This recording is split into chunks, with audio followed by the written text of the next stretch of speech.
Bugün Akasya'da bir toplantımız var. Sabah sabah geldik Berşan'la beraber. Gelirken kameraları da yanımda getirdim. Niye? Çünkü burada İpek Hanım'ın çiftliği kuruluyor. Doğal ürünler, acayip güzel lezzetler var. Toplantıya girmeden önce onlara bakacağız. Belki sen önden toplantıya gitmek istersin. Ben birazcık ürünlere bakayım. Güzel şeyler var. İyi içerik çıkar buradan.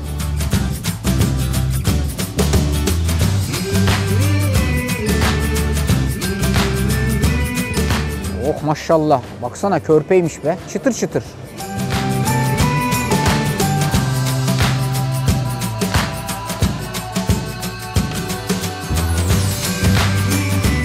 Vay.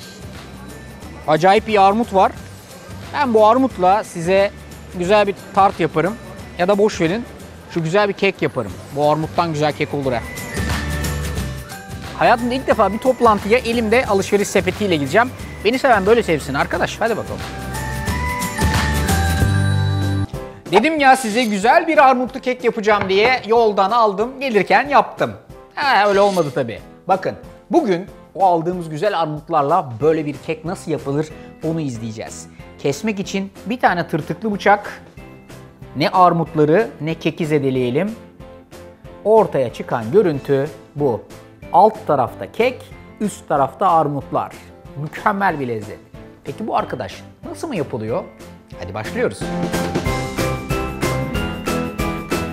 3 tane yumurta. 1 su bardağı toz şeker ekleyip çırpmaya devam ediyorum. Yumurta ile şeker iyice kıvam aldıktan sonra 1 su bardağı ayçiçek yağı, 1 su bardağı da süt ekleyip çırpmaya devam ediyorum. Çırpma işlemi bu kadar. Şimdi kuruları karıştırmaya geldi sıra. Bir süzgecin içerisine 2 su bardağı un, 1 paket toz vanilya, 1 paket de kabartma tozu ekliyorum. Her şeyi güzelce eliyorum. Kurularla sıvıları çırpmadan dışarıdan içeriye doğru kapatarak güzelce karıştırıyorum. Sıra geldi bu güzel armutları hazırlamaya. Biliyorsunuz armudun iyisini kek yaparken kullanmak lazım. Tezgahın üstüne armudu alıyorum. Önce dip kısmına bir bıçak darbesi, arkasından uç kısmına bir bıçak darbesi. Sonra da armutun dip tarafına doğru bıçağınızla bir darbe vurup bu şekilde tezgahta düz durmasını sağlıyorsunuz. Bu dakikadan sonra da mümkün olduğu kadar ince dilimler halinde armutunuzu doğruyorsunuz. Ne kadar ince? Gerçekten ince dilimler. Geçiyoruz ocağa. Derince şöyle derinliği olan, çok geniş olmayan bir minik tencereyi ocağın üstüne alıyoruz. Hemen arkasından 1 yemek kaşığı tereyağı. Tereyağı eridikten sonra da 2 yemek kaşığı şeker ilave ediyorum ve şekeri hafif karamelize olacak şekilde kendi haline bırakıyorum. Şeker ve tereyağı içeride hafif göz göz olmaya başladığı an itibariyle de armutları dizmeye başlıyorum. Nasıl diziyorum? Bakın aynen şöyle. Önce ortaya bir tane yuvarlak. Arkasından bu yuvarlağın etrafına doğru köşelerde en az 1 parmak boşluk bırakacak şekilde armutları üst üste dizmenizi istiyorum. Ortadaki boşluğu kapatmayacak şekilde aldığı kadar. Her şeyi dizdikten sonra kapağını kapatıyorum, altını da kapatıyorum ve yaklaşık 2 dakika kadar içerideki buharla armutların birazcık yumuşamasını sağlıyorum. 2 dakikanın sonunda kapağını açıyorsunuz ve hazırladığınız kek harcını ortadaki armutları yerlerinden kaydırmadan güzelce buradaki tencerenin içerisine alıyorsunuz.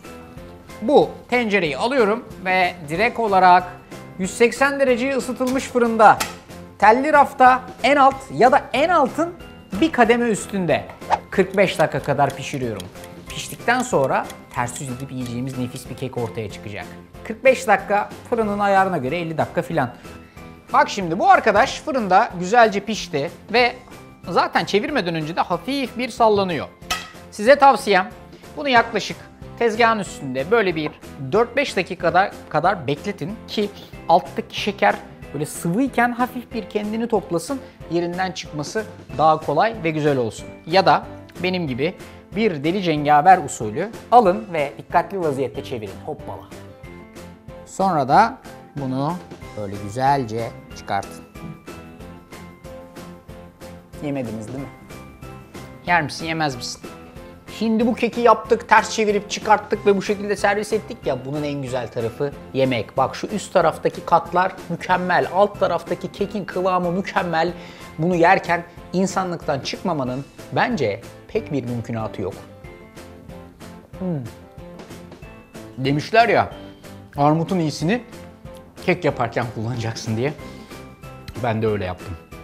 Siz de güzel armutlardan böyle bir kek yapmak ve benim gibi armutun iyisini yemek istiyorsanız tarifi uygulamayı, kanala abone olmayı ve bu lezzeti mutlaka sofranıza getirmiş. Of, şuna baksana. İnsan gibi yiyemiyorum. Hepinize afiyet olsun.